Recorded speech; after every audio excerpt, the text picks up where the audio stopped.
या घडीची महत्त्वाची बातमी आहे। विजय शिवतारे वर्षा निवासस्थानी पोहोचलेले आहेत। मुख्यमंत्री एकनाथ शिंदे शिवतारेंशी चर्चा करणार आहेत। अतिशय महत्त्वाची ही बातमी आपण पाहतोय। विजय शिवतारे यांनी बारामतीतून आपण निवडणुकीच्या रिंगणात उतरणार असल्याचं म्हटलं होतं। विशेष म्हणजे विजय शिवतारे यांनी सत्तेत सहभागी असलेल्या अजित पवार यांच्यावर सडकून टीका सुद्धा केलेली होती। या सगळ्या घडामोडीनंतर काल गिरीश महाजन यांचं वक्तव्य समोर आलेलं होतं की मुख्यमंत्री आणि उपमुख्यमंत्री फडणवीस शिवतारेंची समजूत काढतील असं सांगण्यात आलेलं होतं। यानंतर अर्थातच संध्याकाळी बातमी आली मुख्यमंत्र्यांनी वर्षा निवासस्थानी शिवतारेंना बोलावणं पाठवल्याची आणि त्यानुसार दुपारी 2 वाजता बरोबर आता विजय शिवतारे वर्षा निवासस्थानी पोहोचले। त्या काळामध्ये जो संघर्ष महाराष्ट्रामध्ये घडला, हा संघर्ष शिवसेना आणि भाजप विरुद्ध राष्ट्रवादी काँग्रेस आणि काँग्रेस असाच राहिलेला आहे आणि त्याच्यामुळे त्या काळामध्ये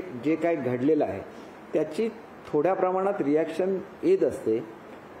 आदरणीय शिवतारेजींना बोलवलं जाईल मुंबईला आणि मुख्यमंत्री महोदय त्यांना आवश्यक ते त्या संदर्भातलं त्यांच्याशी चर्चा करतील।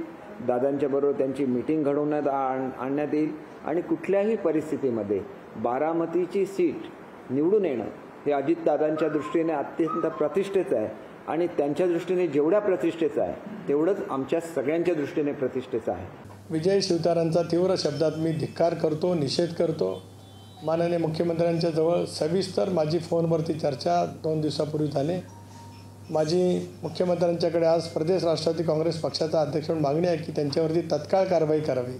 काय विजय शिवतारेंना करायचं असेल ते करावं। एकदा कोणाची काय जनमानसात आहे ते एकदा समजून जाईल। फारसं कोणी इतकं काही हे करण्याचं काही कारण नाही। महायुती भक्कमपणाने आज त्या ठिकाणी समोर जाईल। लोकशाही मराठी ऐका, पहा, जागरूक रहा।